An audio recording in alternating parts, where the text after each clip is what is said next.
everyone's hungry for information right now. What is going on in your own personal life? What is going on in the news? What is going on with your friends?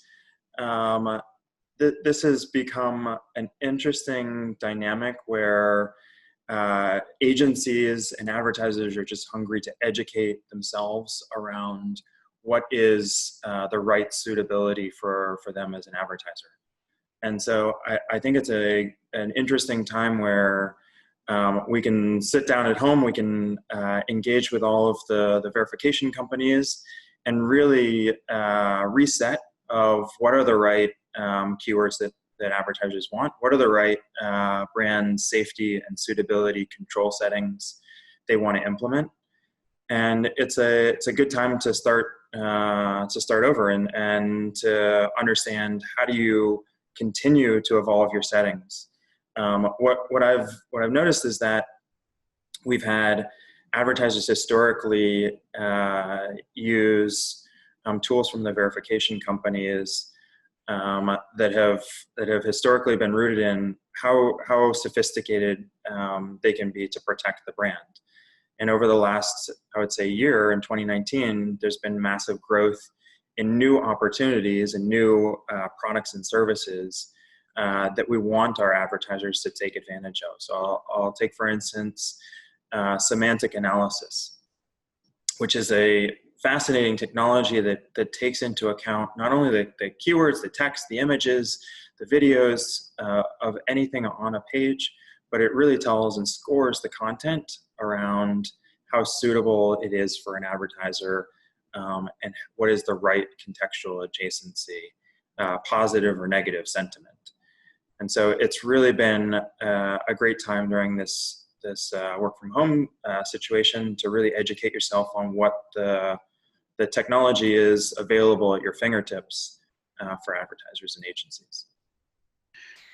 Yeah, we've been speaking about news and keyword blocking and blunt blocking and the impact that it's had. And there's a lot of reasons why digital media is not doing well now. But what are your thoughts or guidance around investing around news? Yeah, we've definitely seen performance in news. It's very engaging.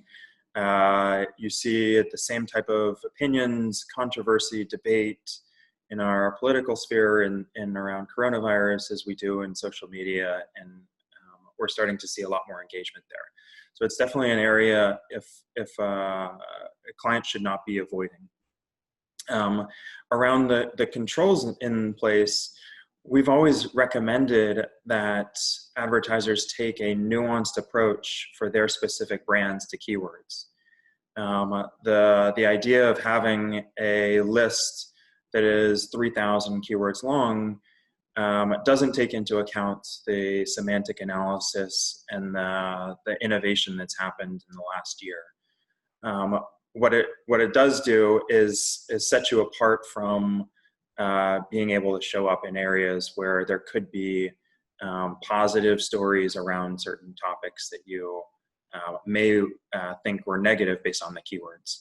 I think the other thing is that there's a few myths about what the capabilities of keywords are. In most cases, it's just controls and settings for the URL and not the actual content of the article. And so I think there's a lot more we can do in terms of educating clients and our own internal agency stakeholders about these new controls. Brands should really try not to avoid news. It's a safe, engaging environment. We can all agree that news is brand safe. It's the suitability of the content. And really there are sophisticated tools that clients have at their fingertips. And really we should invest responsibly. And that's not only to promote a healthy debate in our society, but also to support positive news that doesn't support misinformation in the ecosystem.